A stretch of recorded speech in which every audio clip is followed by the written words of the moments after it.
Assalamualaikum warahmatullahi wabarakatuh. Salam dan bahagia Bapak Ibu guru hebat di seluruh Indonesia. Selamat datang di webinar Tindak Lanjut Asesmen Pembelajaran yang Bermakna bagi Murid yang diselenggarakan oleh platform Merdeka Mengajar. Perkenalkan, nama saya Andra Octavia, Guru SDN Pulau Gebang 02 Jakarta Timur, yang insya Allah akan memandu webinar pada malam hari ini. Bapak dan Ibu, selanjutnya izinkan saya membacakan kesepakatan webinar pada malam hari ini. Yang pertama, silakan Bapak dan Ibu menuliskan nama dengan format nama underscore sekolah, seperti yang dicontoh Rina underscore SMA Negeri 70 Jakarta, agar kami mengetahui Bapak dan Ibu berasal dari mana. Kemudian yang kedua, silakan Bapak dan Ibu mengangkat tangan atau raise hand sebelum bertanya atau memberikan tanggapan. Yang ketiga, harap matikan mic atau di-mute saat diskusi sedang berlangsung. Kemudian yang keempat, silakan Bapak dan Ibu menuliskan pertanyaan atau pengalaman praktik baik di kolom chat, karena pertanyaan nanti akan dipilih dan dibacakan oleh MC dan moderator.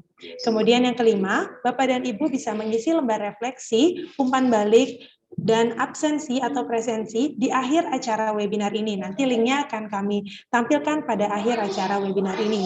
Jadi Bapak dan Ibu tidak usah menuliskan presensi pada kolom chat. Selanjutnya Bapak dan Ibu, saya sampaikan bahwa Bapak dan Ibu bisa men-share pengalaman belajar hari ini di media sosial menggunakan tagar Kurikulum Merdeka di PMM. Lalu Bapak Ibu tag akun Instagram @dirjen.gtk.kemdikbud untuk dapat di-repost oleh akun resmi dirjen.gtk.kemdikbud RI. Bapak dan Ibu, marilah kita awali kegiatan pada malam hari ini dengan membaca doa. Berdoa dipersilahkan. Selesai. Selanjutnya saya akan memperkenalkan Bapak dan Ibu dengan para narasumber kami.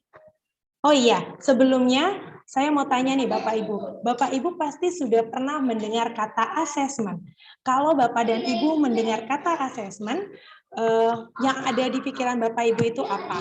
Nah, kalau dari gambar kedua segitiga ini, Bapak dan Ibu biasanya melaksanakan asesmen yang mana?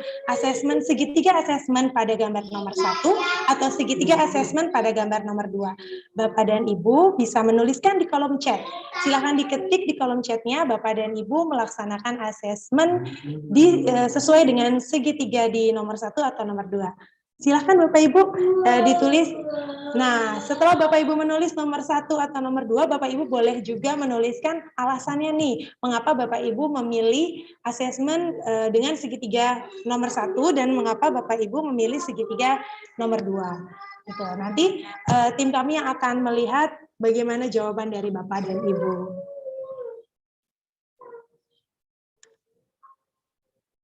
Ini banyak yang jawab, ada Ibu Dani menjawab nomor 2. Nomor 2 Ibu Ide dari mana ini? Dari Jakarta. Nomor 1. Wah, cepat sekali ya, ini chatnya banyak. Nomor 1, nomor 2. Wah, banyak sekali ya. Ternyata beda-beda nih. Ada yang nomor 1, nomor 2. Nah, nanti Bapak Ibu bisa tahu manakah asesmen yang perlu kita jalankan sesuai dengan kurikulum Merdeka yang akan dijelaskan oleh narasumber kita. Iya, dari Maluku nomor 1. Ya, boleh dijelaskan ya Bapak Ibu kenapa alasannya Bapak Ibu milih nomor 1 dan nomor 2. Selanjutnya saya akan perkenalkan narasumbernya. Silakan slide-nya diganti, Bu. Nah, ini dia. Teman belajar kita pada malam hari ini ada Ibu Dita Cahya Kristina, SPSI, dari peneliti Pusat Studi, mohon maaf, dari peneliti Pusat Studi Pendidikan dan Kebijakan. Halo Ibu Dita, selamat malam. Halo Ibu, halo Bu Andra, iya. semua, selamat malam. Apa kabar Ibu Dita? Alhamdulillah baik, Bu Andra sehat? Sehat, Alhamdulillah Ibu. Gimana Ibu, udah siap nih Bu untuk ngisi webinar pada malam hari ini? Deg-degan sebenarnya, karena ya? Mau ketemu sama Bapak Ibu guru hebat. Sama-sama belajar. Sekali. Iya, betul sekali nih Bu. Kita ini sekarang sudah masuk di Zoom ada 750-an peserta ya Bu. Jadi makin deg-degan nih Bu Dita. Belum yang YouTube ya? Iya betul sekali Ibu Dita. Semoga nanti Ibu Dita bisa menyampaikan webinar ini dengan sangat baik. Amin. Selanjutnya saya akan menyapa teman belajar kita yang kedua, ada Ibu Devi Mardianti MPD, Guru SMA Negeri Sumatera Selatan. Selamat malam Ibu Devi. Selamat malam, Kak Andra. Iya, Ibu Devi bagaimana nih cuaca di Palembang? Cerah apa hujan nih? Alhamdulillah saat ini nggak hujan ya, cukup cerah. Semoga nanti ini sinyalnya bagus ya malam ini. Insya Allah bagus nih Kak. Insya Allah bagus ini Bu Devi karena semangat mengikuti webinar, bahkan cuaca juga mendukung ya pada malam hari ini. Ya, selamat malam Bapak Ibu semuanya. Salam kenal. Iya, salam kenal. Selanjutnya kita perkenalkan lagi teman belajar kita yang ketiga. Ada Bapak Waluyo Agus Widodo, SPD SD, Guru SD Negeri 1 Landasan Ulin Barat, Kota Banjarbaru, Kalimantan Selatan. Selamat malam Bapak Agus. Oke, halo, selamat malam Kak Andra. Iya, selamat malam. Wah, ternyata Pak Agus ini walau dari Kalimantan Selatan, tapi logat bicaranya agak medok nih. Kalau saya boleh tahu nih Pak Agus asalnya dari mana ya? Iya Kak Andra, sebenarnya saya ini dari Kediri, Jawa Timur, kemudian mencoba keberuntungan, alhamdulillah jadi guru di Kalimantan Selatan. Oke, boleh disapa nih Kak? Boleh disapa nih Pak dari Kediri dan dari Kalimantan di sini pesertanya banyak nih. Halo Bapak Ibu semuanya, yang di Jawa Timur, yang di Kediri, yang di Banjarbaru, yang di Kalimantan Selatan, kita belajar bareng-bareng ya.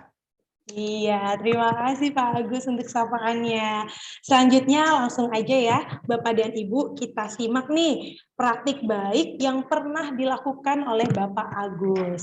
Silakan Bapak Agus, waktu dan tempat dipersilahkan.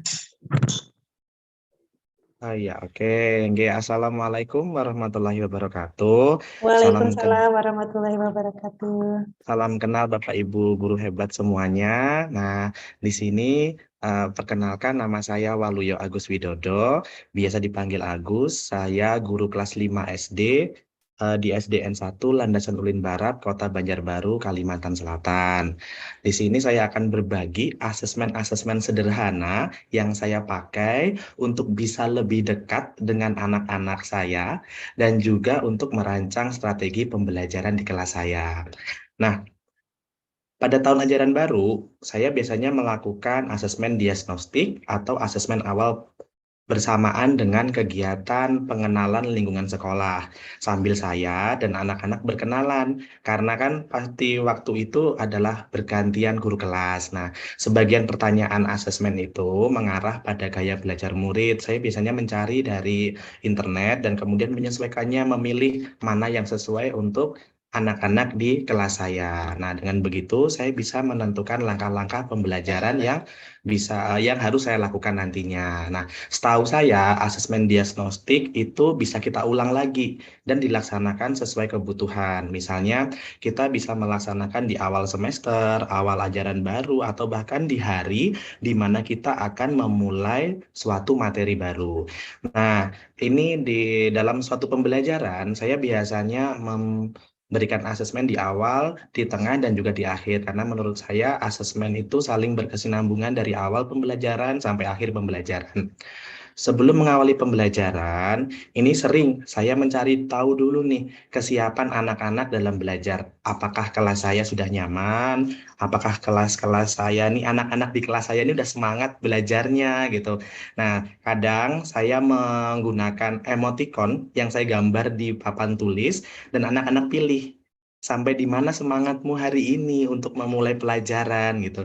Nah, kegiatan ini sering saya lakukan. Awalnya anak-anak sih ikut-ikutan atau malu untuk menyampaikan emosinya. Kadang mereka milih ya udah senang semuanya gitu. Nah, tapi berangsur-angsur kemudian berjalannya waktu akhirnya mereka ada juga yang sudah mulai terbuka dan jujur, dan bahkan ada yang memilih sedih dan tidak bersemangat. Nah, anak-anak seperti ini yang akan mendapat perhatian khusus dari saya. Mengapa bisa begini? Ketika ada kesempatan kami nanti berdua saja istirahat sekolah mungkin, nah itu saya sebagai guru akan menggali apa permasalahan yang mengganggunya. Ya kan kita baru mulai pelajaran gitu, masa sudah nggak semangat? Kan belum tahu Pak Agusnya nanti mau ngapain aja di awal pelajaran. Nah, selain itu, saya juga biasa memberikan pertanyaan seputar materi yang akan saya ajarkan. Jika anak-anak mau menjawab langsung, silahkan. Jika masih malu, maka saya sediakan kertas untuk menuliskan jawabannya. Seperti misalnya di contoh di gambar itu adalah apa yang kamu ketahui tentang rantai makanan gitu misalnya. Mereka bebas menuliskan apapun yang mereka ketahui tentang rantai makanan. Nah, saya tekankan juga ke anak-anak bahwa anak-anak ini nggak dinilai kok gitu. Ini hanya bahan Pak Agus untuk memulai pembelajaran kita hari ini. Apakah nanti perlu materi kemarin kita ulang atau kita bisa melanjutkan materi berikutnya. Di sini saya juga tekankan ke anak-anak untuk anak-anak harus jujur ya, tulis apa saja yang anak-anak ketahui dan tidak ada yang salah. Nah, kemudian kita masuk ke tengah pembelajaran. Pak Agus, boleh nggak aku tanya Iya, sebentar? oke, siap, nggih. Kalau misalnya nih Pak Agus, pada saat di awal kan tadi Pak Agus bilang kalau anak yang berekspresinya itu sedih, Pak Agus akan Iya, mengajak pada saat mereka itu istirahat ya. Nah, nggih. selain pada saat istirahat, kalau di pembelajaran, Pak Agus gimana cara menyemangati mereka belajar? Iya, nah kalau misalnya banyak nih yang kurang semangat gitu kan, banyak yang belum belum bahagia gitu menurut saya. Jadi saya ajak dulu mereka, kita yel-yel dulu yuk gitu, kita tepuk semangat, kita tepuk hebat gitu. Kadang kita juga nyanyi, bahkan kami ada nyanyi ke kelas itu kelas saya itu ada nyanyian khusus kalau saya misalnya nyanyi aku bisa gitu, anak-anak otomatis langsung menjawab, aku pasti bisa. Ku akan terus berusaha. Nah, itu sampai nanti habis refnya itu. Nah, itu lagunya untuk menyemangati bahwa saya yakinkan ke anak-anak, kita gagal, kita membuat kesalahan tuh nggak apa-apa. Itu proses belajar. Dulu Pak Agus juga sering kok membuat kesalahan gitu. Nah, kemudian kalau misalnya belum mempan juga, saya ajak mereka baca buku, saya bacakan buku cerita. Nah, persediaan buku cerita di kelas saya lebihin karena kadang saya bacakan secara nyaring atau read aloud untuk anak-anak. Juga saya bisa alhamdulillah bisa mendongeng. Saya dongeng dulu sebelum belajar. Nah, kemudian saat sudah siap, saya tanya, sudah siap belajar anak-anak? Kalau udah pada semangat semua, baru kita mulai pelajaran gitu, Kak. Keren Pak Agus. Silakan Pak Agus dilanjutkan. Inggih. Nah, tadi kan sudah ada nih bahan apa asesmen di awal pelajaran tadi. Jadi, saya bisa nih mengambil langkah-langkah pembelajaran yang saya rasa tepat untuk anak-anak. Selama berjalannya pembelajaran, saya sering bertanya dan melaksanakan asesmen formatif melalui pertanyaan terbuka. Kadang juga membuat catatan perilaku untuk murid-murid saya. Juga ada rubrik observasi jika kita melakukan suatu proyek atau suatu kegiatan. Di sini bisa jadi klarifikasi gitu bahwa jawaban di asesmen awal tadi berubah nggak gitu. Misalnya di awal tadi banyak yang belum paham, apakah sekarang sudah berubah. Nah, anak-anak bisa menyembunyikan jawabannya dari teman untuk menghindari rasa malu, atau ada anak-anak yang ikut-ikutan gitu. Jadi kadang saya suruh mereka berdiri dulu anak-anak gitu.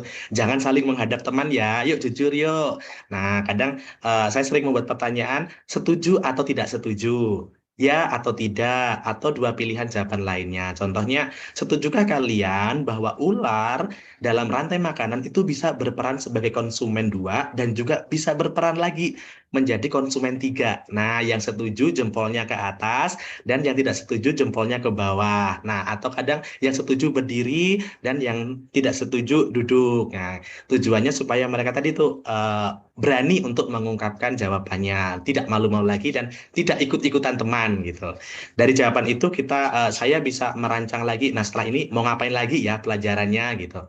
Nah, untuk lembar pengamatannya, ini saya biasa menggunakan rubrik yang formatnya sih gampang aja ya, bisa kita olah sendiri seperti contohnya di situ. Nah, gambar yang kedua, mohon maaf itu ada kayak gambar anak diseret-seret.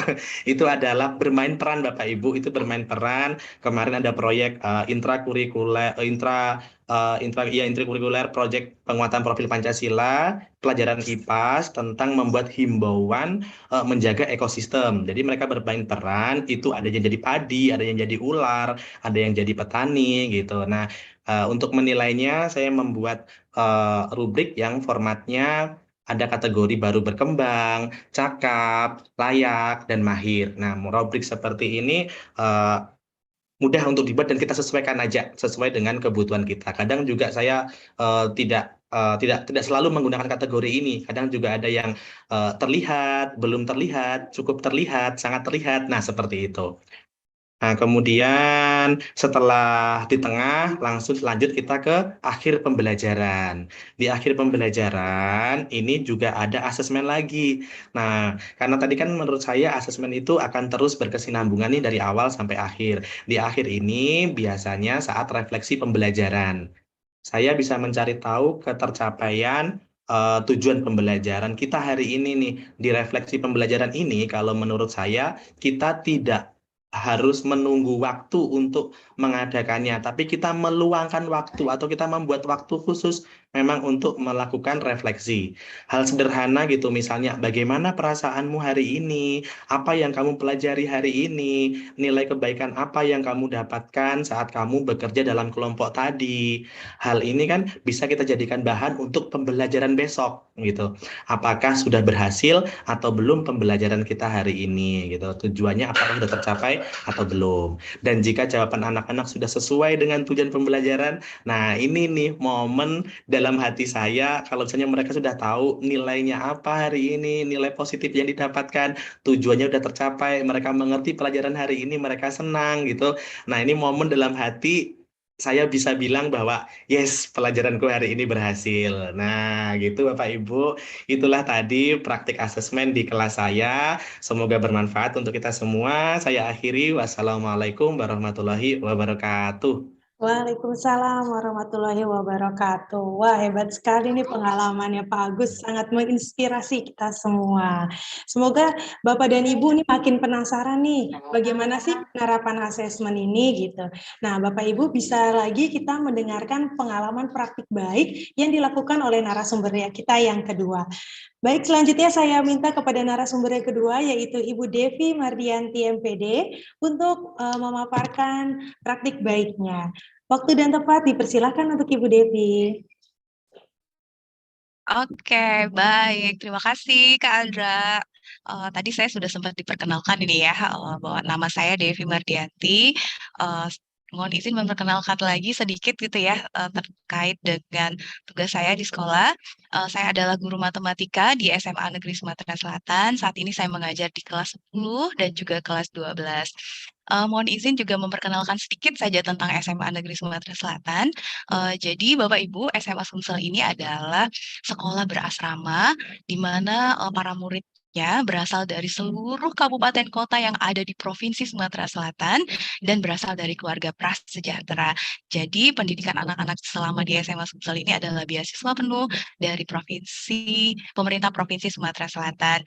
Dan alhamdulillah tahun ini SMA Sumsel terpilih sebagai sekolah penggerak Angkatan 2 Kota Palembang dan ini adalah tahun pertama mengimplementasikan kurikulum Merdeka. Uh, nah, Keren. Alhamdulillah, terima kasih Kak Andra. Nah, hari ini saya akan menceritakan gitu ya, bagaimana kami mengawali kurikulum Merdeka ini. Ada assessment yang kami lakukan gitu ya, dalam rangka mempersiapkan implementasi kurikulum Merdeka. Mengapa kami merasa perlu gitu ya melakukan assessment ini? Karena kita tahu bahwa anak-anak ini selama di SMP pembelajarannya itu sebagian besar waktunya dilakukan secara daring gitu ya, PJJ gitu. Kita tahu bahwa PJJ itu kan cukup banyak ya kendalanya, apalagi murid-murid kami ini berasal dari desa-desa gitu dengan segala keterbatasannya, dari keluarga kurang mampu gitu ya. Maka learning loss yang terjadi itu cukup banyak gitu ya. Maka, setelah anak-anak masuk dan menyelesaikan, masa pengenalan lingkungan sekolah dan asrama, kami ingin tahu gitu ya, seperti apa sih, kemampuan awal anak murid-murid kami. Saat ini murid-murid ini posisinya ada di mana gitu ya, sehingga kami bisa merencanakan pembelajaran ini, dengan lebih tepat gitu. Maka Bapak Ibu di awal, kami melakukan assessment awal namanya. Ini tujuannya untuk mengecek kemampuan awal murid kami. Nah, di layar tuh ya sudah terlihat ada beberapa contoh soal-soal, yang tipe soal yang kami berikan di asesmen awal. Ini, karena saya guru matematika ya, jadi contohnya yang matematika. Soalnya itu benar-benar yang kemampuan matematika dasar gitu ya, perhitungan-perhitungan dasar yang, kami merasa bahwa ini harus ada nih di anak-anak agar mereka lebih siap gitu ya, belajar matematika di fase E, kurikulum merdeka. Tidak hanya matematika sih sebenarnya, ada mata pelajaran lain juga yang, kami berikan di awal, seperti bahasa Indonesia untuk melihat bagaimana literasi membacanya, kemudian, bahasa Inggris dan juga informatika. Karena kan kita tahu bahwa, pembelajaran di era sekarang tidak bisa lepas dari teknologi ya, jadi kami juga harus tahu bagaimana kemampuan, IT anak-anak di awal gitu ya, di awal masuk SMA Negeri Sumatera Selatan. Nah, ternyata nih dari hasil asesmennya, interval nilai anak-anak itu masih kategori rendah ya, berada di angka 42 sampai 48. Wah, artinya masih banyak sekali nih anak-anak yang memang, kemampuan dasar ini hilang gitu ya loh selama, PJJ gitu. Dan banyak penelitian juga memang membuktikan bahwa learning loss itu terjadi gitu ya di masa pandemi COVID-19. Nah, yang kami lakukan adalah tindak lanjut dari data assessment awal ini, melakukan foundation study. Jadi ada program foundation study. Program ini, mirip dengan matrikulasi ya. Jadi kami mempersiapkan anak-anak, kurang lebih 2 minggu agar mereka lebih siap gitu ya belajar di jenjang yang lebih tinggi yaitu SMA di fase E. Sehingga, nanti pada saat pembelajaran ini lebih, mudah bagi guru untuk, mengkondisikan kelasnya, anak-anak juga lebih siap dan kesenjangan antara anak-anak juga tidak terlalu jauh gitu ya, karena anak-anak kan berasal dari, kabupaten kota yang berbeda-beda. Ada 17 kabupaten kota yang ada di Provinsi Sumatera Selatan. Nah, eee, selanjutnya setelah foundation study ini, kami juga melakukan assessment lagi gitu ya, yaitu, profiling students. Jadi membuat profil murid.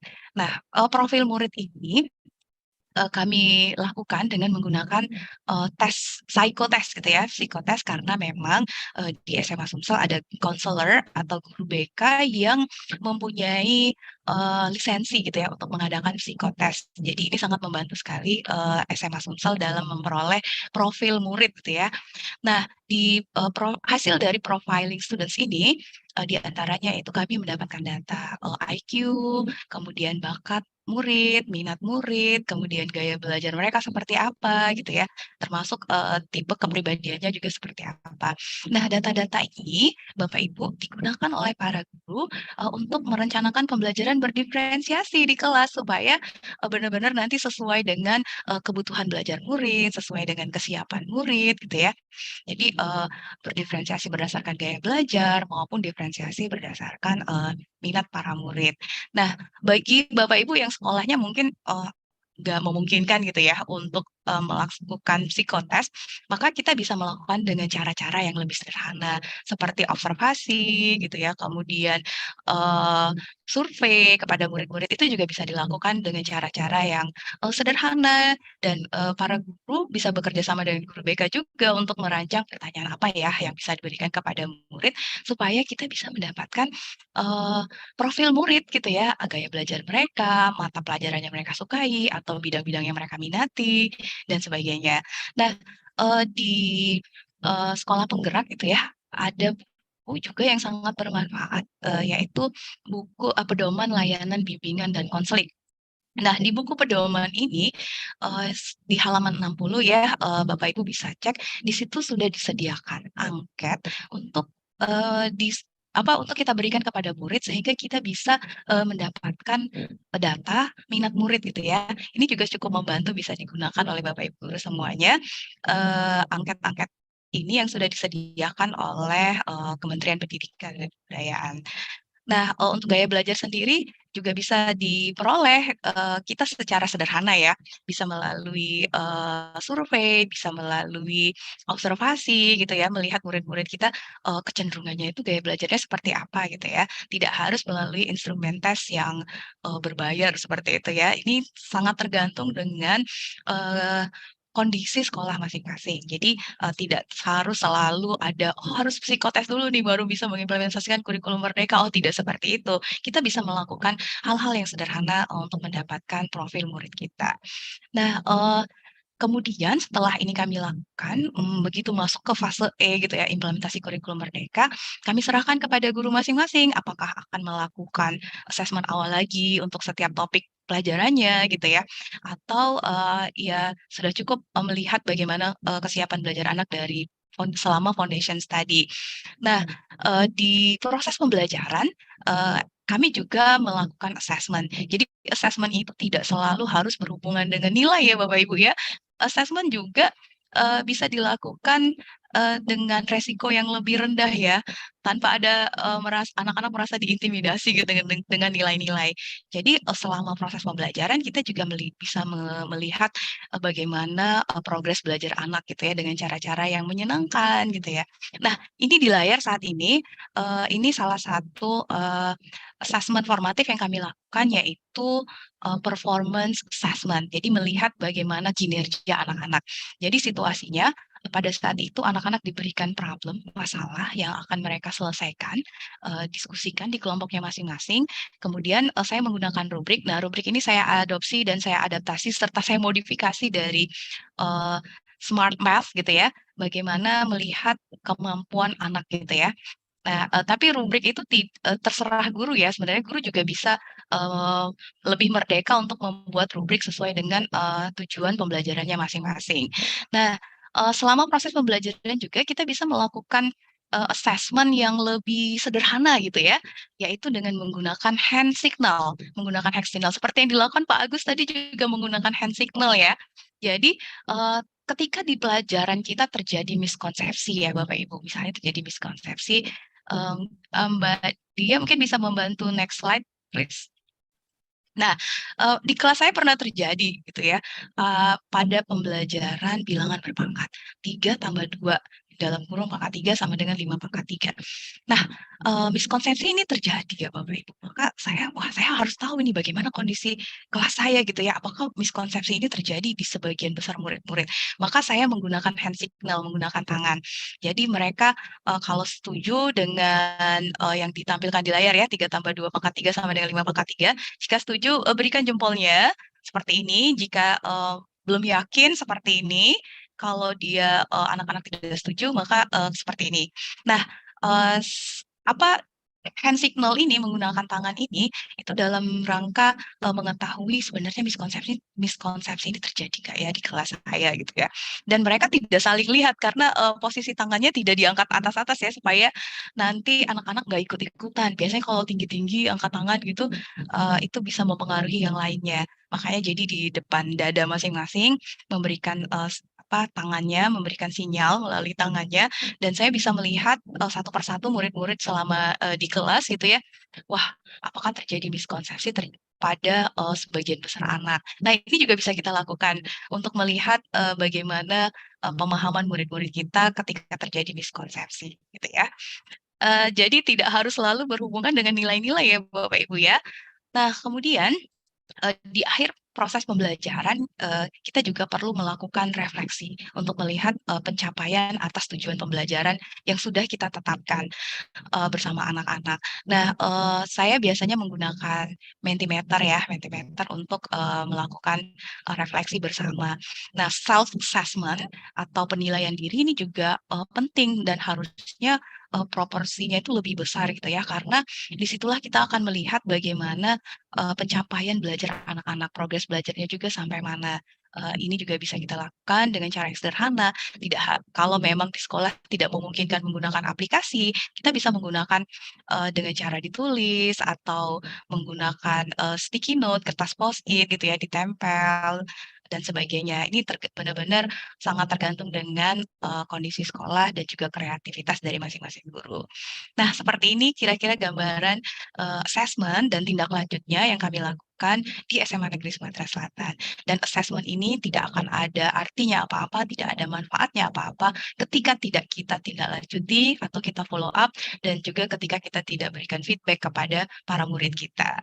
Begitu, saya kembalikan lagi ke moderator kita, Kak Andra. Iya, luar biasa Bu Devi pengalaman asesmen yang dilaksanakan di sekolah.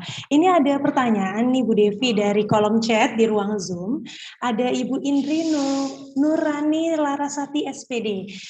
Ibu, saya boleh bertanya, bolehkah saya minta contoh satu aja? Seperti apa ya pertanyaan untuk asesmen diagnostiknya? Terima kasih. Boleh dibantu jawab Ibu Devi? Oh, oke, baik. Assessment diagnostik ini sebenarnya ada dua ya, ada yang kognitif, ada juga yang non-kognitif. Nah, ini diagnostik yang dimaksud yang mana?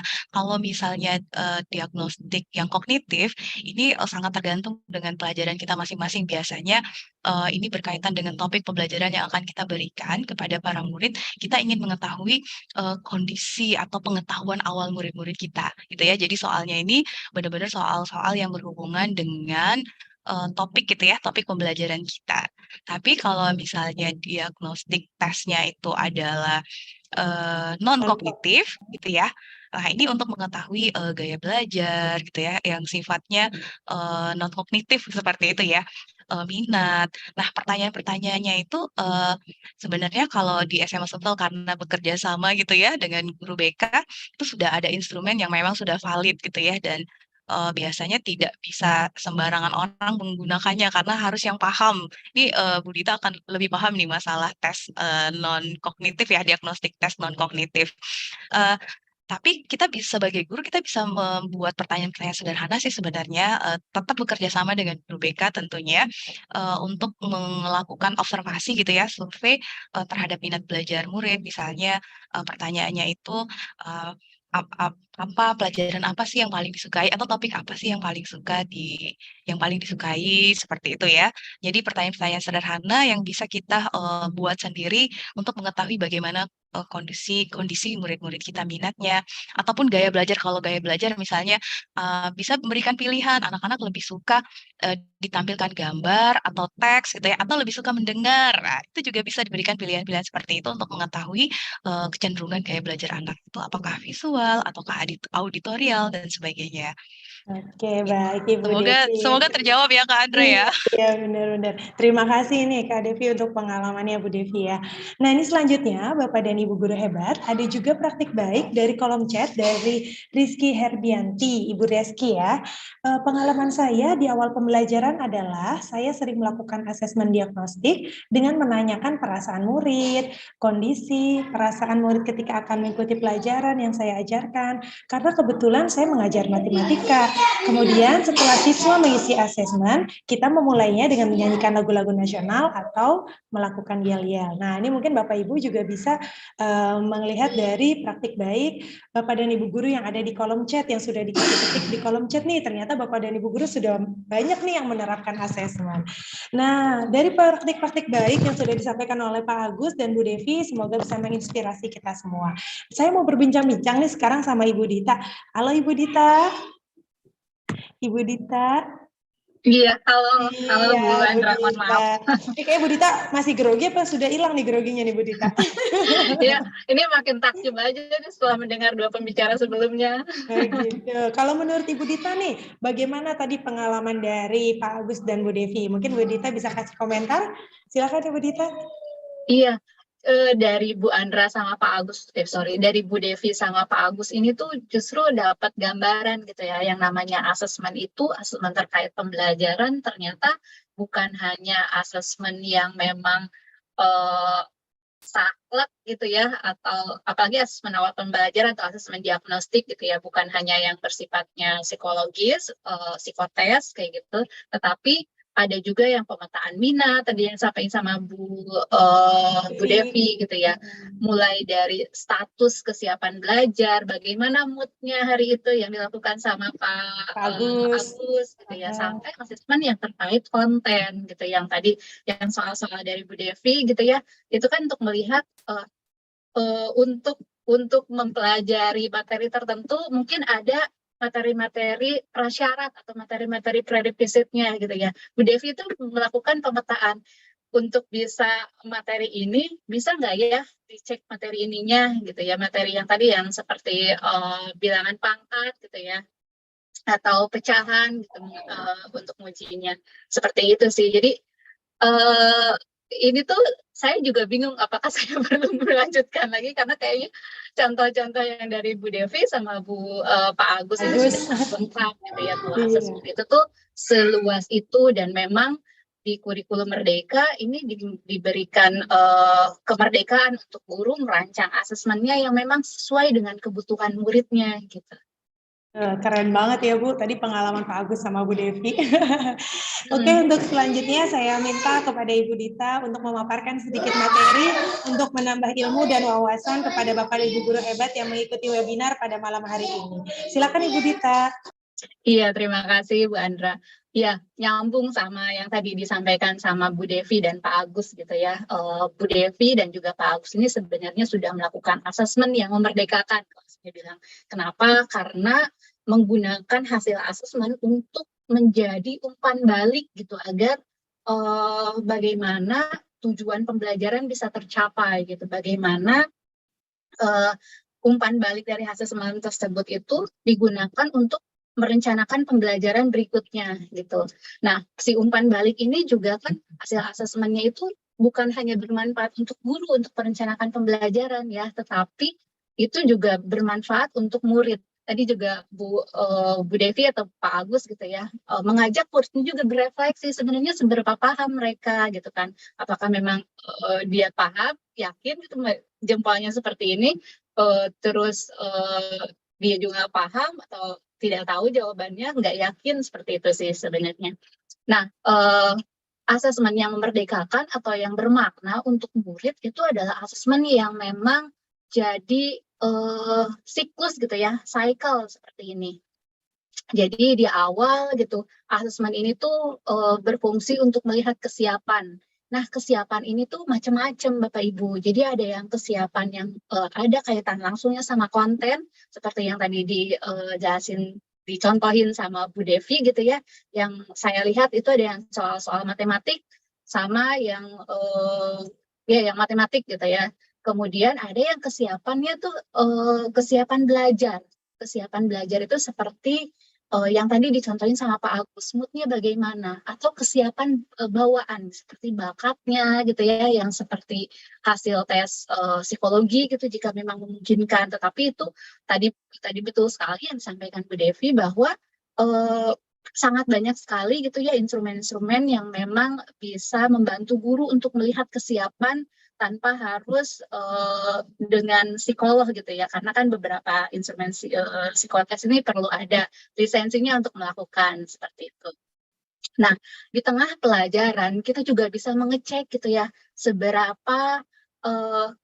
seberapa kemajuan belajarnya gitu. Jadi tadi saya suka sekali gitu ya dengan dengan ini jempol gitu ya, itu juga bisa ngecek, oh apakah memang sudah mengerti kah muridnya. Kalau misalnya tidak mengerti, itu juga jadi perencanaan. Oh, walaupun misalnya kita sudah melakukan membuat perencanaan pembelajaran, tetapi itu kan sebenarnya bukan kitab suci yang memang harus saklek. Kita juga perlu menyesuaikan, oh kayaknya perlu ada strategi tambahan nih untuk bisa di akhir pembelajaran ini tercapai, seperti itu. Nah, di ujung pembelajaran kita juga menggunakan lagi asesmen untuk melihat apakah memang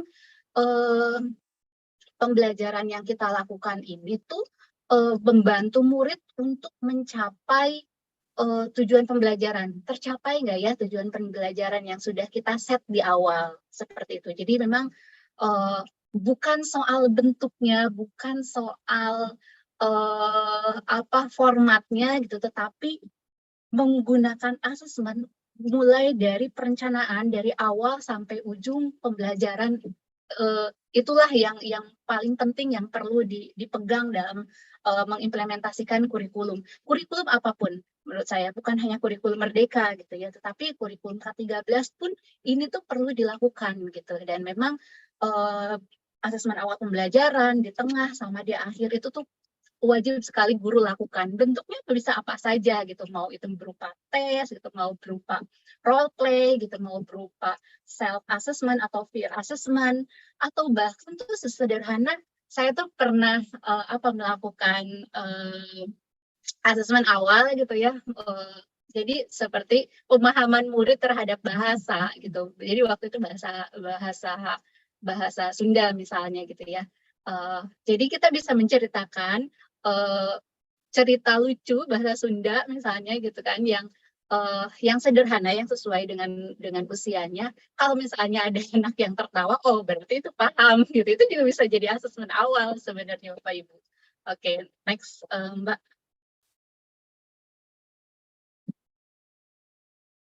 Oke, nah ini saya pengen mengajak Bapak Ibu untuk sama-sama melihat, ini saya dapetin ada satu contoh gitu ya, contoh di RPP atau dokumen perencanaan pembelajaran gitu. Boleh next lagi sekali lagi.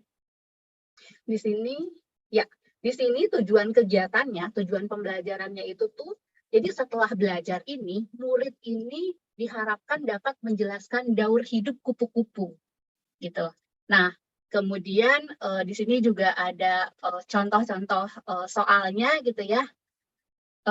Nah, kemudian saya melihat lagi bagaimana kriteria penilaiannya. Ini tidak bisa di zoom ya. Nah, saya bacain saja gitu ya. Kriteria penilaiannya itu ada 3 aspek yang guru ini buat gitu ya. Yang pertama aspek persiapan alat, yang kedua kerjasama dan tanggung jawab, ketiga sikap rasa ingin tahu dan berpikir kritis gitu ya. Masing-masing ada skornya, skor 3 sampai skor 0 gitu ya. Kemudian skor itu, rubrik itu diolah gitu ya, sehingga ada nilainya, ada range nilainya. Kalau 85 sampai 100 itu sangat baik gitu ya. Kurang dari 55 itu perlu bimbingan. Nah, ada yang mau berkomentar tidak melihat contoh asesmen ini? Satu orang saja mungkin ya. Boleh Bu Andra?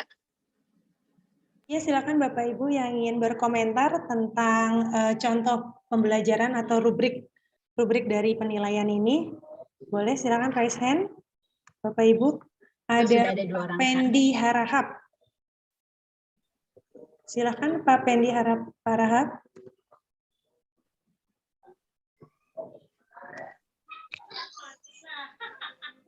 Silakan. Ada yang ingin dikomentari? Atau Pak Buri? Atau Pak Buri Prastyo? Ya, assalamualaikum Waalaikumsalam warahmatullahi wabarakatuh. Silakan Bapak. Pertama saya mau bilang terima kasih udah dibagi ilmunya. Yang kedua, keren PMM ada modul baru. Terus yang silakan ketiga, Pak saya komentari ini ini jika siswanya banyak, mungkin dia akan menjadi kendala. Bagaimana ya? Mungkin bisa lebih sederhana. 3 aspek ini menurut saya udah cukup sedikit ya. Tapi kalau untuk melihat skornya ini, jika siswanya agak banyak, kayaknya akan kesulitan. Itu menurut saya. Terima kasih. Oke, terima kasih Pak Buri. Mungkin satu lagi boleh Bu Andra? Iya, ini ada Ibu Intan Permatahati. Silakan Ibu Intan.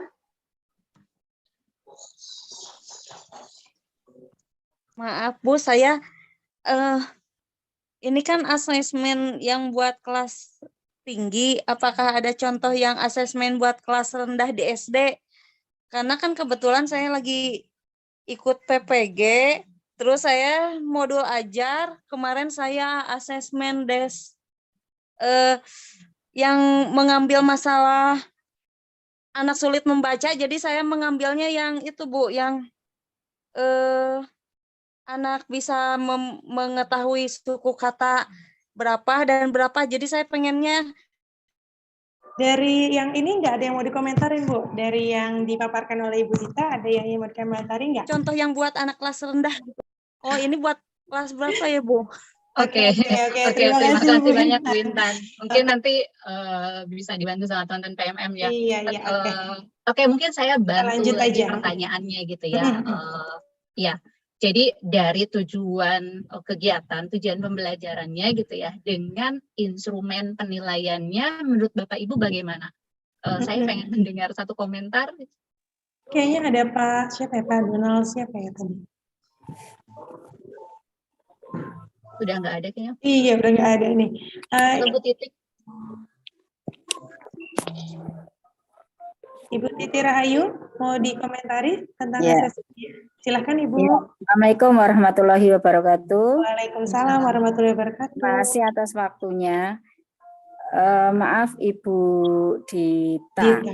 Diva nggih. Nah, untuk asesmen yang tadi kupu-kupu itu menurut saya itu sudah cukup, tapi kalau misalnya mau ditambah lagi juga boleh Bu. Artinya biasanya itu kalau asesmen itu antara 4 atau 5 gitu.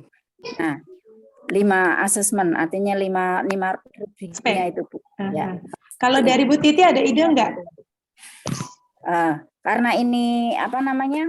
Untuk kupu-kupu atau untuk metamorfose ini kelihatannya ide yang saya akan berikan itu untuk yang ini Bu. Misalnya proses metamorfose dari awal sampai akhir itu artinya nanti anak itu bisa untuk memberikan penjelasan tentang prosesnya Ibu.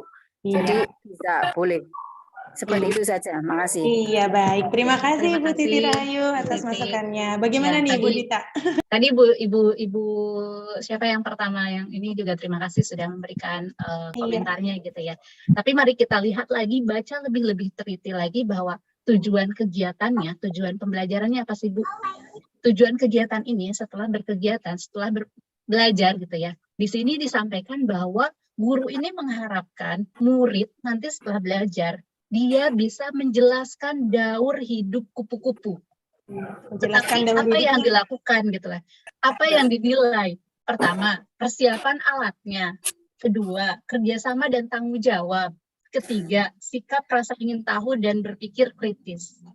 Kira-kira antara tujuan dengan cara ngukurnya ada sinkron nggak Bapak Ibu?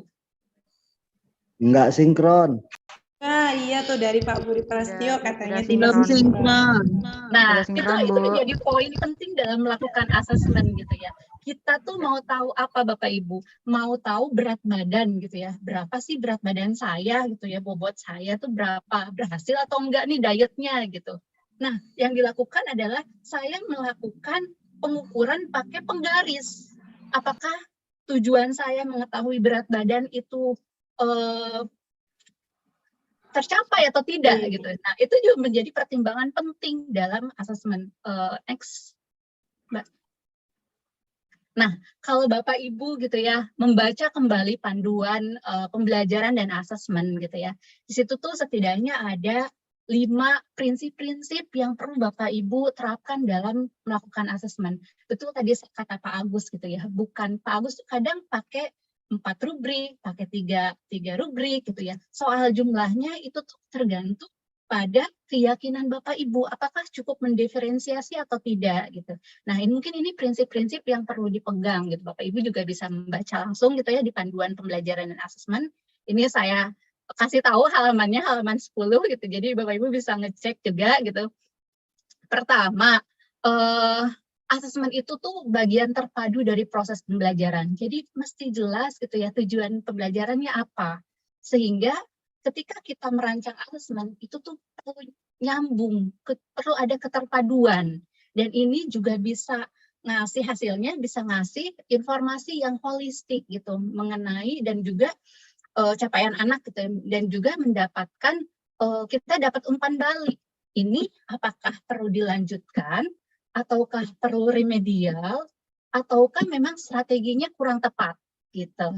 Nah, kemudian yang kedua adalah asesmen ini tuh dirancang dan dilakukan harus sesuai dengan fungsi asesmen gitu ya.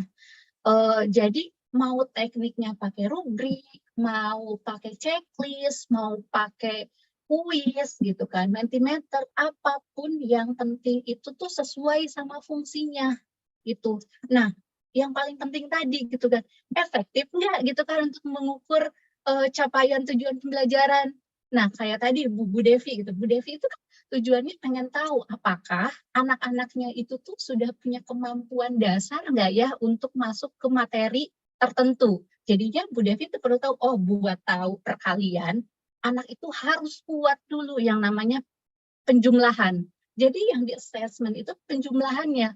Soal-soal tuh nggak apa-apa Bapak Ibu, nggak perlu high level gitu ya, sederhana tergantung tujuannya seperti itu.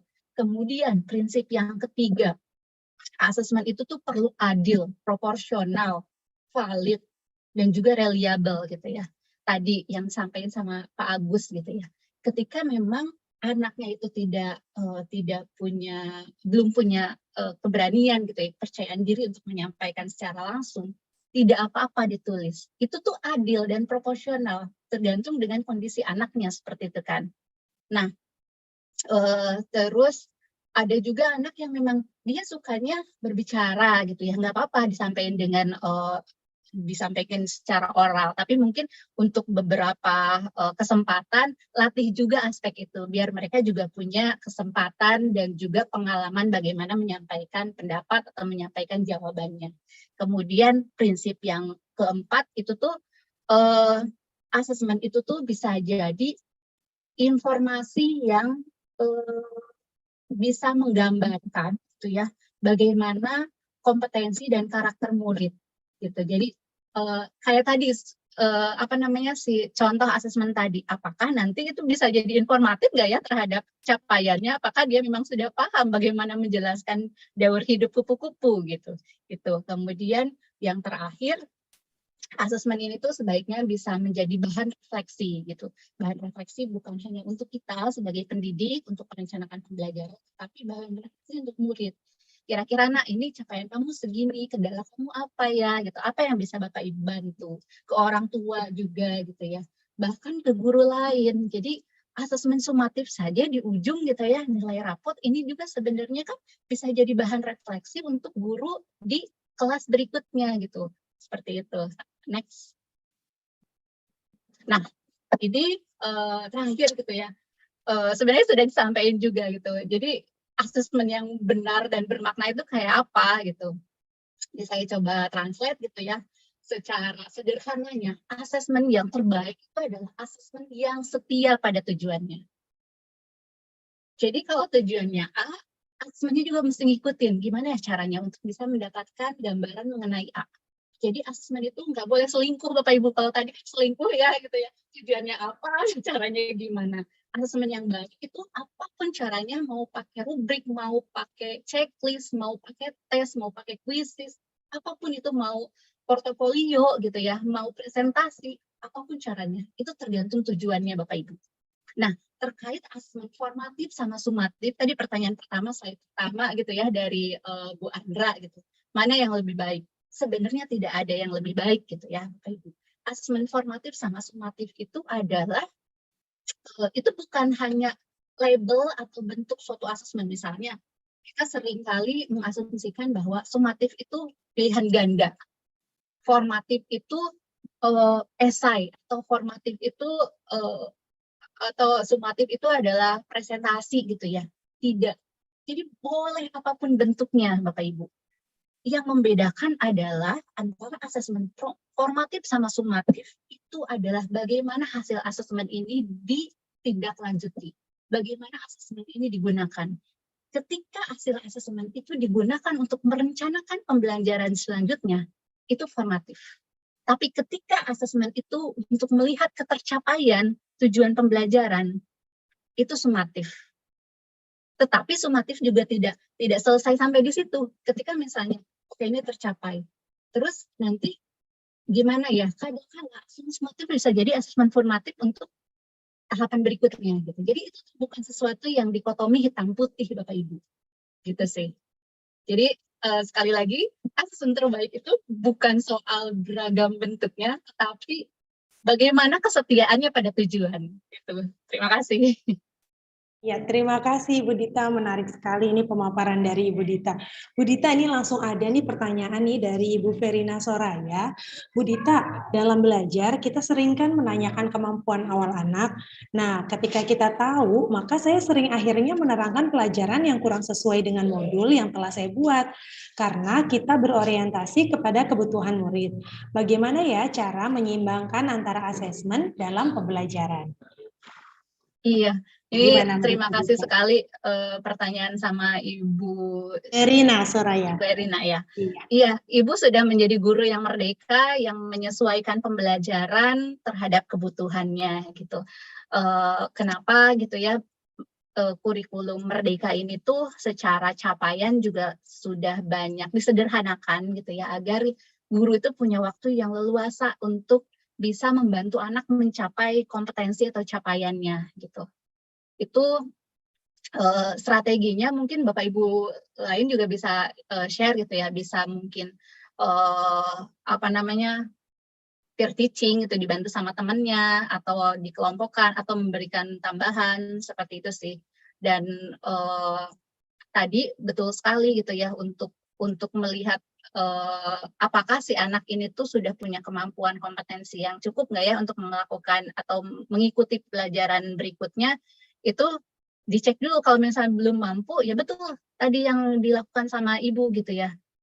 Jadi mundur dulu tidak apa-apa. Toh kalau misalnya dalam kurikulum merdeka kan kita punya waktu 2 tahun ya untuk rata-ratanya gitu ya, kecuali untuk yang kelas 10 mungkin ya, kelas 10 kita punya waktu 1 tahun fasenya, tapi kalau misalnya kelas yang lainnya kan punya waktu 2 tahun. Ini juga bisa disampaikan nanti ke guru berikutnya kalau misalnya sampai 1 tahun ini capaiannya belum nyampai gitu ya, belum sampai, ini harus bagaimana. Dan ya memang itu tantangan ya untuk guru-guru yang memang punya kelas yang besar, ini bagaimana. Nah itu juga mungkin bisa didiskusikan mungkin ya, mungkin Bapak Ibu yang lain bisa share gitu ya, bagaimana praktek baiknya. Iya, terima kasih Ibu Dita. Mungkin dari Pak Agus boleh nih menceritakan bagaimana cara Pak Agus. Di sini tadi juga ada pertanyaannya sama dari Ibu Verina juga. Bagaimana sih Pak Agus nih kalau kita kan memperhatikan kemampuan masing-masing anak, kita jadi sering jadinya tidak mencapai target materi nih Pak Agus. Kalau Pak Agus mensiasatinya itu gimana? Oke. Dari Ibu Verlina Soraya ya. Nah, kalau saya mensiasatinya itu kan tadi biasanya saya lebih banyak menggunakan rubrik observasi atau pengamatan di mana level mereka ada yang baru berkembang, cakap, kemudian layak dan juga mahir. Kita sebagai guru karena kurikulum kita merdeka sudah sepatutnya nih mulai saat ini kita nggak bisa menyamakan mereka bahwa mereka harus mahir semua nih gitu.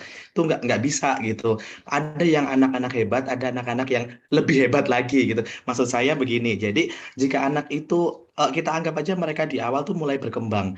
Jika anak sudah bisa ke layak atau sudah kecakap tanpa misalnya kesulitan untuk ke mahir, ya nggak apa-apa. Kalau itu sudah kemampuan mereka, jadi kita sudah punya pencapaian bahwa setiap anak ini pencapaian tujuan pembelajaran itu berbeda-beda.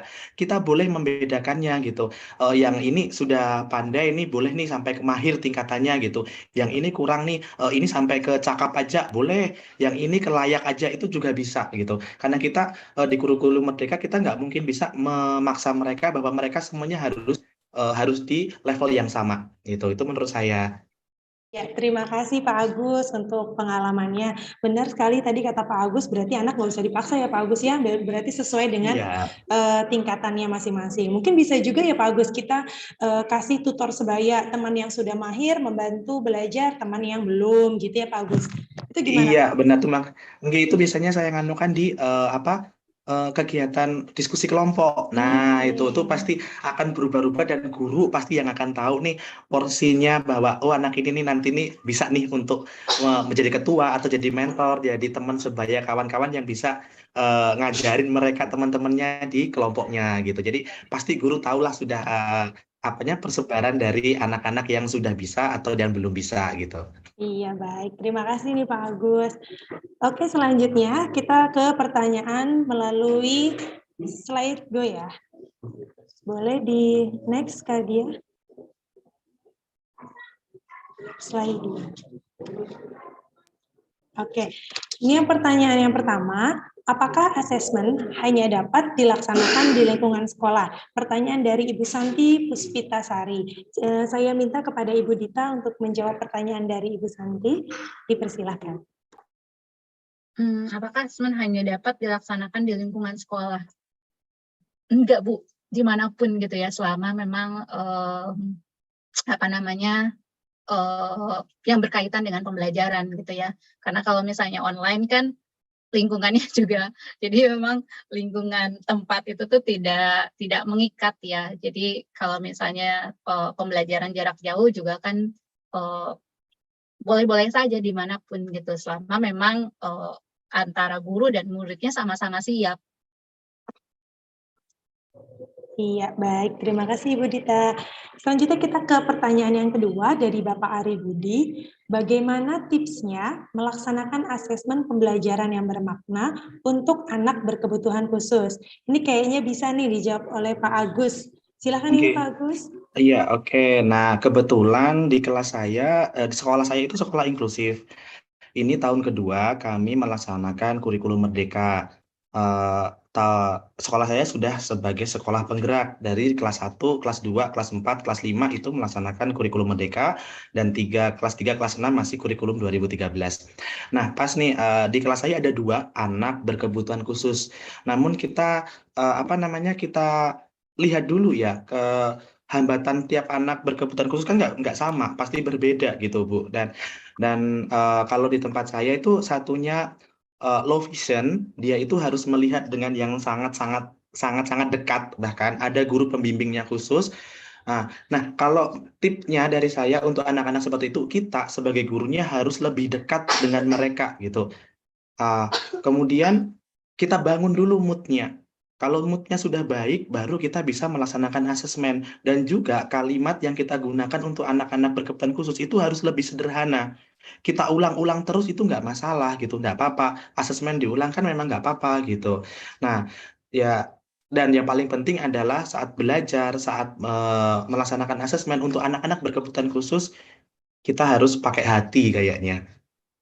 Iya, terima kasih Bapak Agus. Berarti memang kita harus tahu dulu nih anaknya berkebutuhan khususnya seperti apa, baru kita bisa menentukan asesmen apa yang akan kita berikan. Betul. Terima kasih Pak Agus.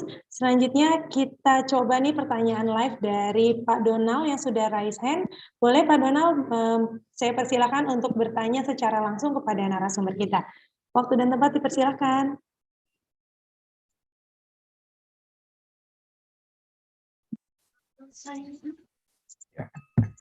Ya, baik. Terima kasih Bu Gita selaku moderator. Bu Andra ya, Bu Andra. Iya, Ibu ya. Andra. Iya, Bu Andra. Ini sementara, ini karena saya di Ambon, Bu, cuacanya lagi tidak bagus. Untuk suaranya terdengar ya, Bu Andra ya? Terdengar jelas, Pak. Silakan, ya, Bapak. Terima kasih. Saya mau sampaikan salam dan bahagia untuk kita semua, Bapak Ibu guru hebat.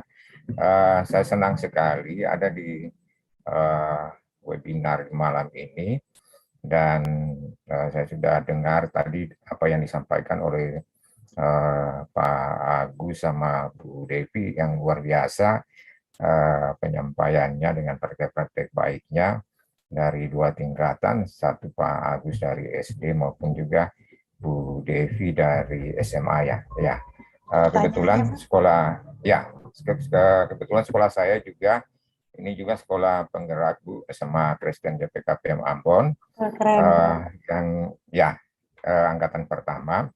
Jadi memang untuk asesmen ini memang karena kami angkatan pertama itu kami awalnya juga dalam proses penerapan asesmen ini juga kami banyak juga dengan modifikasi yang sudah disampaikan oleh Pak Agus dan Bu Devi. Ya, seperti itu. Dan saya memang setuju bahwa seluruh asesmen yang kita lakukan, seperti tadi yang Bu Dita sampaikan, bahwa asesmen itu harus benar-benar asesmen yang benar dan bermakna. Tapi mungkin saya mau tambah satu juga, Bu Dita, mungkin juga ditambah asesmennya juga harus menyenangkan. Nah, sehingga memang murid yang kita ajak untuk nantinya mengetahui, apalagi kalau yang bersifat non-kognitif. Nah, itu yang saya tambahkan ya Pak ya, dari pengalaman dari sekolah Bapak. Dari pengalaman saya. Lalu yang berikut juga Bu, saya setuju juga dengan Bu Dita yang tadi sampaikan bahwa memulai suatu pembelajaran asesmen awal kognitif ini memang juga harus related atau relevan dengan materi prasyarat kita. Ya, yang tadi kalau tidak salah Bu Devi yang dari SMA Negeri Sumatera Selatan. Baik, terima kasih ya Pak. Kita bisa tahu apa yang kita inginkan sebelum kita memulai akan suatu pembelajaran kita, sehingga materi tersebut nanti yang akan kita buat di dalam penyusunan seluruh proses pembelajaran kita. Mungkin yang jadi pertanyaan inti saya buat Bu Dita, mungkin yang ingin saya sampaikan, kalau di sekolah penggerak itu kan rapor kita atau laporan hasil belajar siswa itu kan sudah tidak lagi memisahkan mana penilaian untuk 3 ranah itu, baik kognitif, afektif maupun psikomotornya. Nah, untuk proses bagaimana kita menggabungkan ini yang memang mungkin ada trik-trik mungkin dari Bu Dita ataupun juga mungkin Bu Devi dan Pak Agus mungkin supaya kita bisa nantinya, karena sama-sama sekolah penggerak, nantinya ketika kita menentukan proses penilaian untuk murid kita, karena kan di raport itu kan hanya satu nilai saja yang menggambarkan ketiga ranah tersebut. Itu memang betul-betul dia mencerminkan apa yang menjadi kemampuan dari siswa tersebut dari ketiga ranah itu. Baik, Pak Donald. Terima kasih untuk pertanyaannya sudah ditangkap oleh Ibu Dita. Silakan Ibu Dita boleh langsung menjawab pertanyaan dari Bapak Donald. Silakan. Iya, terima kasih Pak Donald. Ya, jadi sebenarnya kalau dari CP-nya sendiri ya Pak, itu tuh sudah menggabungkan antara 3 ranah itu ya. Jadi si sikap, sikap, psikomotor, lagi pengetahuan ya. Ya, pengetahuan gitu. Itu udah jadi udah digabung jadi satu berupa kompetensi gitu. Karena kan kita ketika paham, jadi saya lupa nama istilahnya ya. CP itu tuh dibangun, ada yang ingat gak ya bahwa kalau dulu kan itu kayak masih kayak seperti Blooms gitu ya. Kalau Blooms itu kan ada paham ini sampai dia mengaplikasikan gitu ya. Tapi kalau CP yang sekarang ini tuh definisi pahamnya itu tuh ketika memang sikapnya juga sudah positif gitu ya. Kemudian dia juga bisa keterampilannya juga sudah ada gitu, dan dia secara knowledge juga sudah terpenuhi gitu. Jadi memang secara CP-nya sudah diarahkan untuk itu Pak. Jadi memang kenapa tidak perlu lagi ada pemisahan 3 penilaian itu gitu. Jadi untuk penguatannya kan itu ada aspek-aspek yang dimensi-dimensi profil pelajar Pancasila gitu ya. Kalau misalnya mau terkait yang karakternya. Baik, terima kasih Ibu Dita. Boleh Kak Dia kita kembali ke slide yang sebelumnya. Pertanyaan dari slide itu. Kak Dia.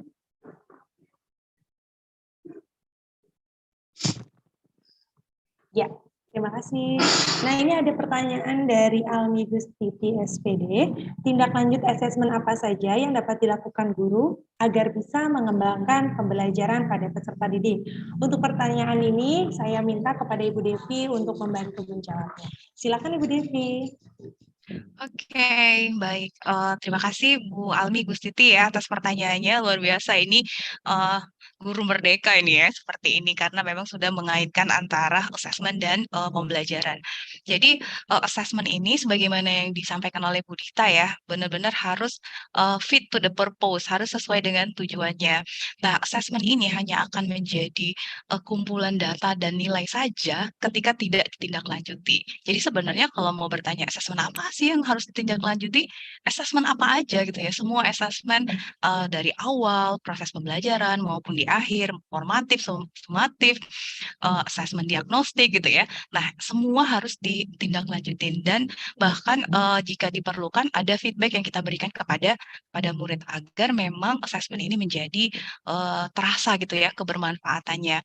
Nah, kalau kita kaitkan dengan mengembangkan pembelajaran gitu ya, saya contohkan yang misalnya asesmen awal. Asesmen awal kan tujuannya adalah untuk mengetahui pengetahuan awal murid kita gitu ya, kondisi awal murid kita seperti apa. Nah, kaitannya dengan pengembangan pembelajaran adalah ketika kita melihat bahwa pengetahuan awal gitu ya, murid-murid kita itu masih sangat lemah gitu ya. Artinya kita harus merencanakan pembelajaran, menguatkan dulu gitu apa yang menjadi materi prasyaratnya gitu ya. Sebelum sampai ke topik pembelajaran yang sudah kita rencanakan gitu ya. Bisa seperti itu kalau kita paksakan gitu ya, anak-anak belum siap ini gitu materi prasyaratnya. Kita langsung aja masuk ke topik utamanya. Akan terasa sulit gitu, akan terasa berat dan apa ya, bagi murid tuh susah banget gitu ya, karena memang anak-anak belum sampai ke tahapan itu. Jadi task sequence istilahnya itu urutan penugasan pembelajaran kepada anak itu juga penting.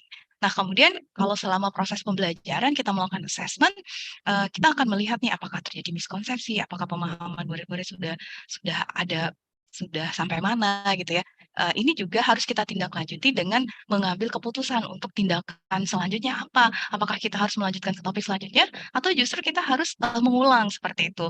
Jadi menurut saya asesmen apapun yang kita lakukan itu bisa dikaitkan dengan pembelajaran selanjutnya gitu dan memang harus ditindaklanjuti.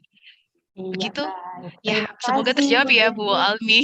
Iya. Semoga nih semua nggak puas, jadi terus belajar nih di platform Merdeka Mengajar. Baik, selanjutnya pertanyaan dari Pak Kukuh Prastia.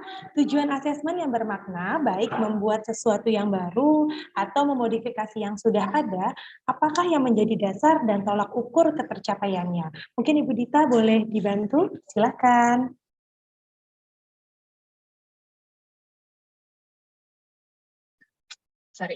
Ya, apa yang menjadi dasar dan tolak ukur ketercapaiannya? Pertama sih mungkin Bapak Ibu perlu paham gitu ya, tadi seperti yang saya contohkan.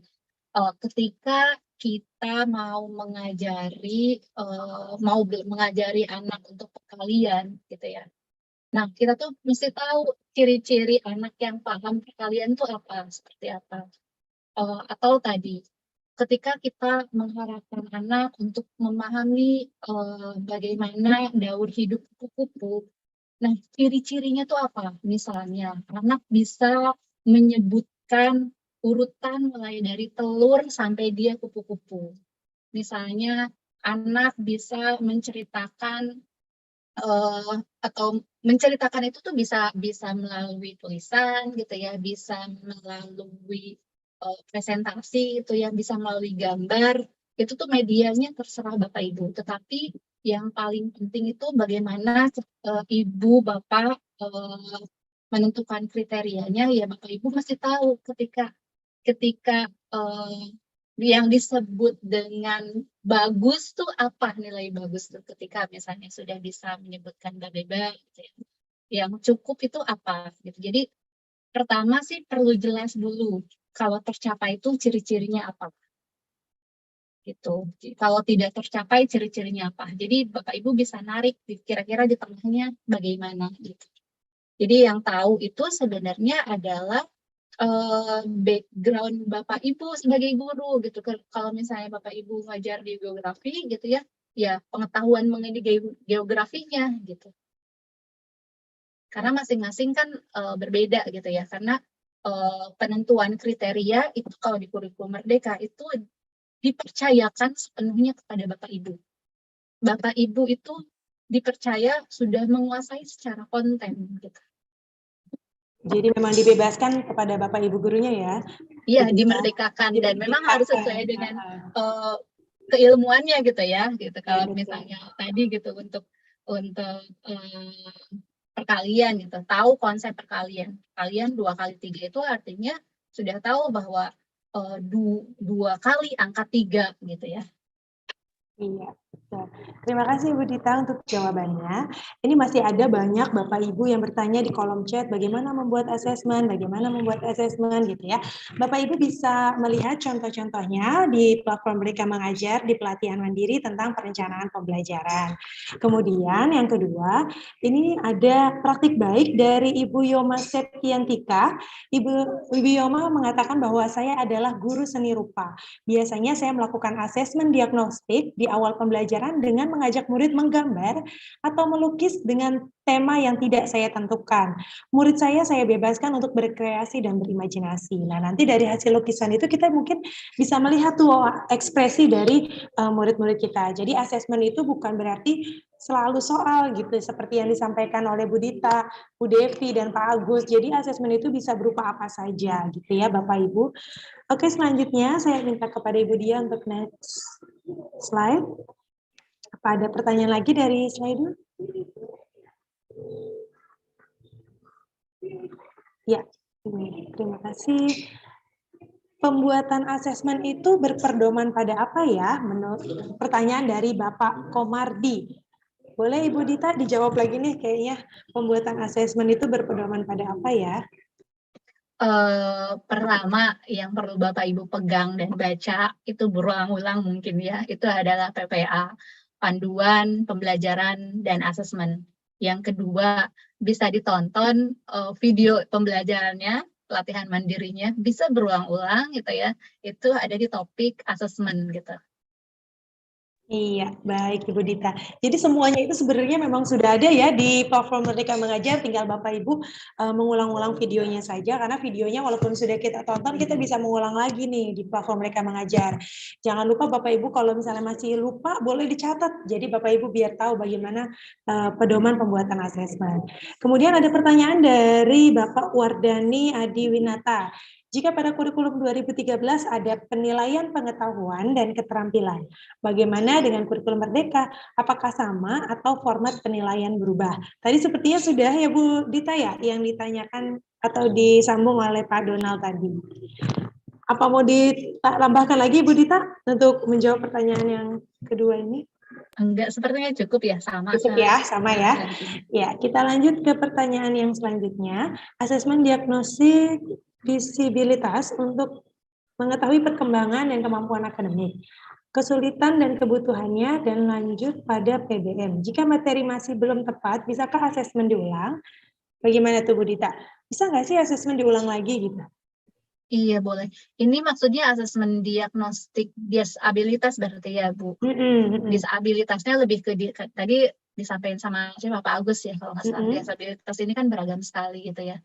Mungkin yang dimaksud apakah disabilitas secara kognitif gitu, jadi punya hambatan secara kognitif. Kalau memang Bapak Ibu, karena tadi kata Pak Agus gitu ya, saya ngutip aja kata Pak Agus, itu perlu pakai hati gitu lah. Pasti Bapak Ibu juga bisa mengidentifikasi mana anak-anak yang memang mungkin punya keterbatasan secara kognitif, itu mungkin perlu diarahkan untuk penilaian lebih lanjut dengan asesmen lebih lanjut dengan expert gitu ya, ahli, ada psikolog gitu ya, seperti itu.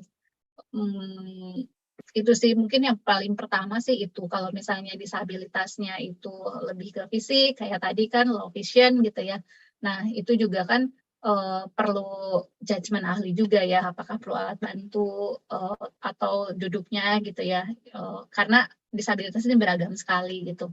Itu apakah memang perlu diulang gitu. Sebenarnya sama seperti penyakit gitu ya. Kalau kita sakit pun misalnya kita ngecek, kemudian dokter A memvonis kita sakit ini, sebenarnya kita juga punya hak kan untuk mencari second opinion gitu ya. Kalau memang sumber dayanya ada, Bapak Ibu, kembali lagi gitu kan.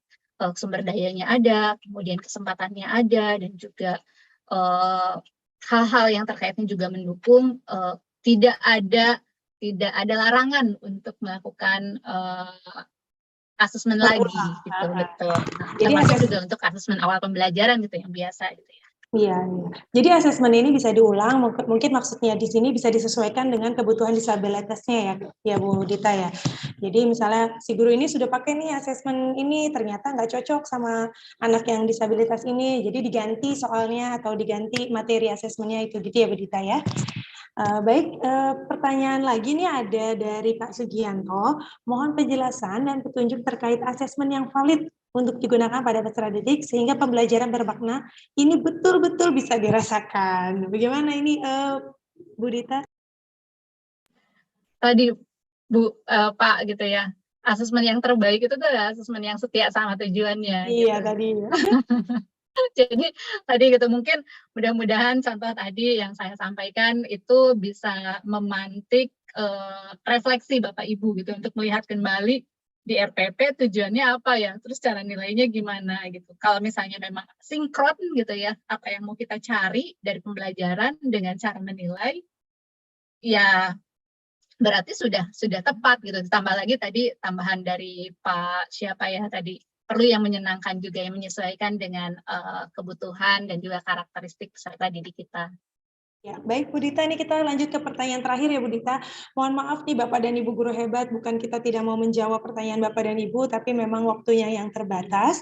Ini terakhir ada pertanyaan dari YouTube nih, dari teman-teman Bapak Ibu guru yang menonton dari YouTube, dari Yoel. Apakah di kurikulum Merdeka masih perlu mid test, sedangkan kita melakukan asesmen sumatif untuk melihat ketercapaian tujuan pembelajaran? Bagaimana ini Bu Dita? Ya, sebenarnya mid test atau UAS, TS kayak gitu, itu kan sebenarnya termnya Bapak Ibu label gitu ya. Kalau misalnya sumatif itu sama aja sebenarnya gitu kan. Sumatif itu sum untuk melihat sum itu tuh kesimpulan apakah tercapai atau tidak.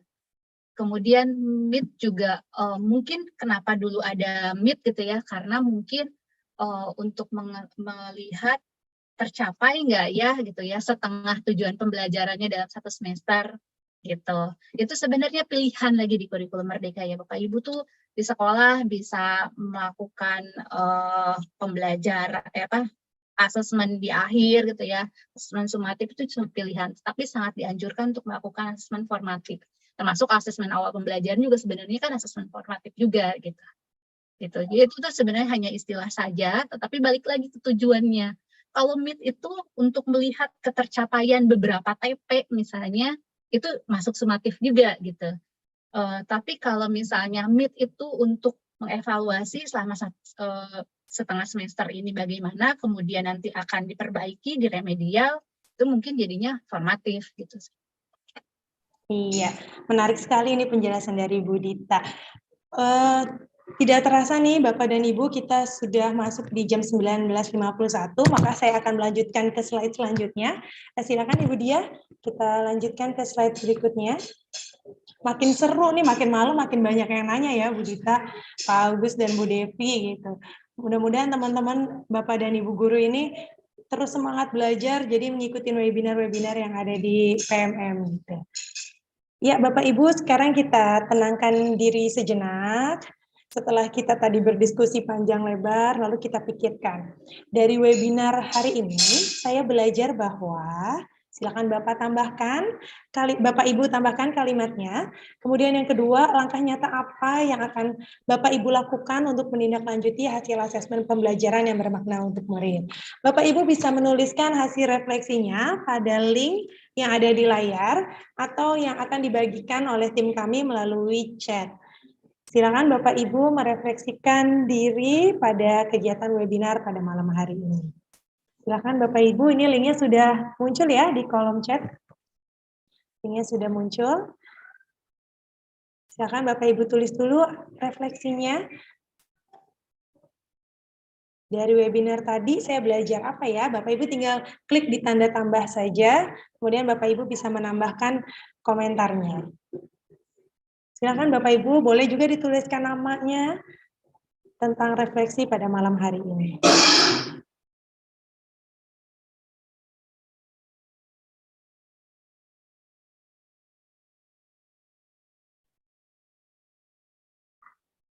Silakan Bapak Ibu mengklik tanda tambah. Iya, alhamdulillah lebih paham tentang asesmen. Oke. Silakan Bapak Ibu. Bapak Ibu bisa mengklik refleksi ini di kolom chat, linknya sudah diberikan oleh tim kami.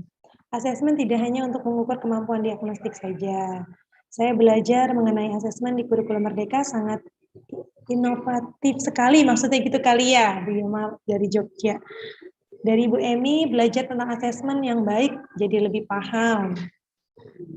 Kemudian langkah nyatanya adalah hasil dari asesmen tidak selalu berupa angka. Iya betul sekali nih dari Ibu Ria. Kemudian saya paham tentang asesmen. Bapak Ibu menuliskan refleksinya bukan di kolom chat ya Bapak Ibu. Silakan Bapak Ibu tulis refleksinya di link yang telah diberikan oleh tim kami di kolom chat.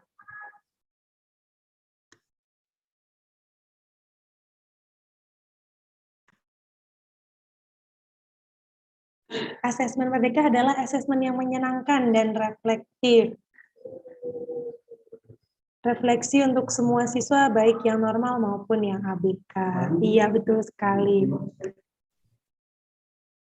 Coba dipraktikkan besok di sekolah. Wah, keren banget ini Bapak Ibu. Langkah nyatanya langsung mau dipraktikkan di sekolah. Alhamdulillah menambah ilmu. Lebih menambah informasi begitu penting asesmen bagi peserta didik. Iya, betul sekali. Saya juga jadi semangat nih Bapak Ibu untuk menerapkan asesmen di sekolah. Jadi kita lebih dekat dengan murid, kita jadi lebih paham dengan murid. Kita lebih tahu posisi peserta didik terhadap materi yang kita ajarkan. Betul sekali. Apalagi dampak dari pandemi COVID-19 ini ya, 2 tahun anak-anak tidak merasakan pembelajaran secara langsung dengan gurunya, makanya sangat keren sekali ini penggunaan asesmen dan kurikulum Merdeka. Asesmen itu sangat penting sehingga kita lebih tahu bagaimana mengajar yang benar sesuai kebutuhan anak. Menurut Ibu Nani Mariani, keren Bu Nani refleksinya. Di webinar ini kami belajar bagaimana melakukan asesmen yang baik dan yang mungkin bisa kami terapkan di sekolah. Terima kasih.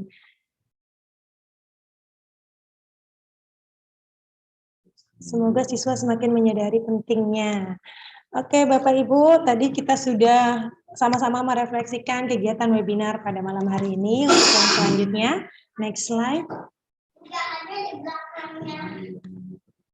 Nah, Bapak Ibu bisa mengisi daftar hadir dan umpan balik pada kegiatan webinar pada malam hari ini dengan bit.ly/survei webinar PMM.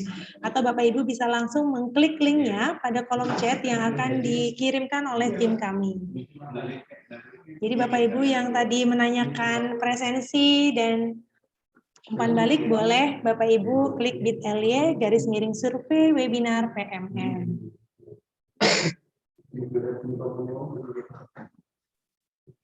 Silakan Bapak Ibu menuliskan daftar hadirnya dulu. Nah, sambil kita menunggu Bapak dan Ibu guru mengisi daftar hadir, boleh dong dari Ibu Dita nih penguatannya buat Bapak Ibu guru yang mengikuti webinar pada malam hari ini. Mungkin saya mulai dari Bu Devi dulu ya, dari Bu Devi, Pak Agus, baru Bu Dita. Silakan Ibu Devi. Oke, baik Kak Andra. Dari saya sedikit saja ya penguatannya bahwa asesmen yang kita lakukan di kelas, baik di awal proses maupun di akhir pembelajaran, itu tidak akan ada manfaatnya apa-apa, hanyalah sekumpulan data dan nilai-nilai saja, jika tidak kita follow up, jika tidak kita tindak lanjuti hasil asesmen tersebut. Dan bahkan kita perlu memberikan umpan balik kepada murid-murid kita, karena murid-murid kita juga berhak tahu di mana sebenarnya posisi mereka saat ini gitu ya. Terakhir saya ingin mengutip juga sebuah kalimat bahwa assessment is not only to measure, assessment is also to learn. Terima kasih. Ya, keren sekali Bu Devi. Boleh disambung nih sama Pak Agus, bagaimana nih penguatannya untuk Bapak Ibu guru hebat di webinar pada malam hari ini? Silakan Pak Agus. Iya, oke, Enggi, terima kasih. Kalau menurut saya, asesmen itu tidak selalu berfokus pada soal, karena asesmen itu tidak hanya asesmen sumatif saja yang biasanya kan hanya mengukur tingkat pengetahuan anak didik kita gitu. Asesmen bahkan bisa membuat dan mendukung pembelajaran kita menjadi lebih menyenangkan dan bermakna untuk murid-murid kita. Keren Pak Agus dan Bu Devi. Dan yang terakhir nih, dari Ibu Dita, boleh diberikan penguatannya Ibu Dita untuk teman-teman hebat kita? Iya, terima kasih Bu Andra. Mulai besok kita lihat lagi RPP-nya, kita lihat lagi tujuannya, kita lihat lagi cara pengukurannya. Apakah yang mau kita tahu itu berat badan kita, berapa kilogram kita, terus ukurannya, timbangannya, apakah pakai timbangan, apakah pakai penggaris, atau pakai termometer. Nah itu, mudah-mudahan setelah ini Bapak Ibu kembali melihat lagi RPP-nya, kembali melihat lagi, merefleksikan, dan nggak apa-apa, pelan-pelan kita belajar, pelan-pelan kita perbaiki. Terima kasih. Iya, terima kasih Bu Dita. Betul sekali. Jadi tujuan pembelajaran sama asesmen yang kita gunakan tuh harus sejalan ya Bu Dita. Kalau kata Bu Dita jangan sampai selingkuh kitanya gitu. Jadi harus benar-benar gitu ya. Bapak Ibu, kita lanjut ke slide selanjutnya. Mohon Bu Dia jangan lupa nih Bapak Ibu bisa juga Bapak Ibu menjadi kontributor di PMM di guru.kemdikbud.go.id/kolaborasi. Bapak Ibu bisa berkontribusi berbagi tentang perangkat ajar kurikulum merdeka yang pernah Bapak Ibu guru buat. Boleh bahan ajar, modul ajar, atau modul proyek. Jadi Bapak dan Ibu bisa menularkan praktik baiknya kepada rekan-rekan guru di seluruh Indonesia. Seperti yang Bu Dita tadi bilang, bahwa jangan berhenti belajar, dan kita lihat lagi nih perencanaan pembelajaran kita, apakah sudah sesuai atau belum. Kita juga bisa melihat praktik-praktik baik dari Bapak dan Ibu guru hebat di seluruh Indonesia. Oke, next lagi Bu Dia. Nah, ini Bapak dan Ibu guru, mari kita selesaikan topik perencanaan pembelajaran di PMM. Jadi di PMM ini ada topik perencanaan pembelajaran yang berisi tentang asesmen juga yang kita pelajari pada malam hari ini. Ada perencanaan pembelajaran untuk SMA, SMK paket C, ada perencanaan pembelajaran untuk SMP atau paket B, ada perencanaan pembelajaran untuk SD atau paket A, ada juga perencanaan pembelajaran untuk PAUD. Jadi tadi Bapak dan Ibu guru yang bertanya bagaimana sih contoh penerapan pembelajarannya. Nah, Bapak Ibu bisa nih menyelesaikannya di pelatihan mandiri platform Merdeka Mengajar. Di sini juga ada dari semua jenjang, dari PAUD sampai dengan SMK. Next, Ibu Dia. Tidak terasa kita sudah berada di penghujung acara. Terima kasih atas partisipasinya pada webinar malam hari ini. Saya selaku pembawa acara mohon maaf jika banyak kekurangan dan kehilafan dalam memandu acara pada malam hari ini. Kita akhiri webinar pada malam hari ini dengan membaca doa. Baca doa dipersilahkan. Terima kasih. Bapak dan Ibu, jangan lupa share pengalaman belajar hari ini di media sosial menggunakan tagar Kurikulum Merdeka di PMM. Lalu tag Instagram story akun @dirjen.gtk.kemdikbud. Sampai berjumpa lagi di webinar-webinar selanjutnya. Assalamualaikum warahmatullahi wabarakatuh. Terima kasih Bu Devi, Pak Agus, dan Bu Dita, serta Bapak Ibu guru hebat semuanya. Terima kasih Bu Rita, Bu Agus, Bu Devi, Bu Andra, terima kasih. Terima kasih semuanya.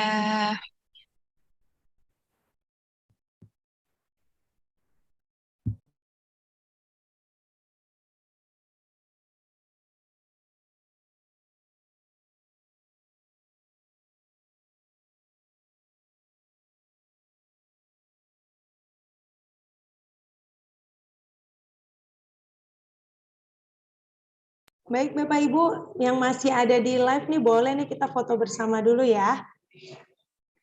Iya, kita foto bersama dulu. Wah, slide-nya banyak sekali, ada 36 slide. Jadi Bapak Ibu bisa foto di Zoom-nya masing-masing ya. Kami akan foto sesuai yang kami tangkap ya Bapak Ibu. Silakan pasang wajah tersenyum dan bahagia karena mendapatkan ilmu yang keren banget dari narasumber kita. Silakan 1, 2, 3, cheese. Oke, selanjutnya dibantu oleh tim PMM lainnya ya. Siap-siap tersenyum Bapak Ibu. Cheese.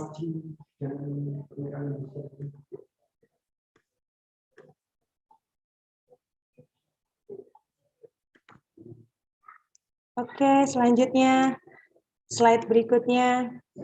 Cheese. Oke, cheese aja ya Bapak Ibu. Kita nggak tahu ada di slide berapa ini. Buat kenang-kenangan telah mengikuti webinar pada malam hari ini. Terima kasih atas partisipasinya Bapak Ibu. Semoga bermanfaat webinarnya. Dan terus semangat belajar. Cheese lagi, cheese. Semuanya. Iya. Terima kasih Bapak Ibu semua. Saya izin matiin ya. Matiin. Iya, silakan Kak.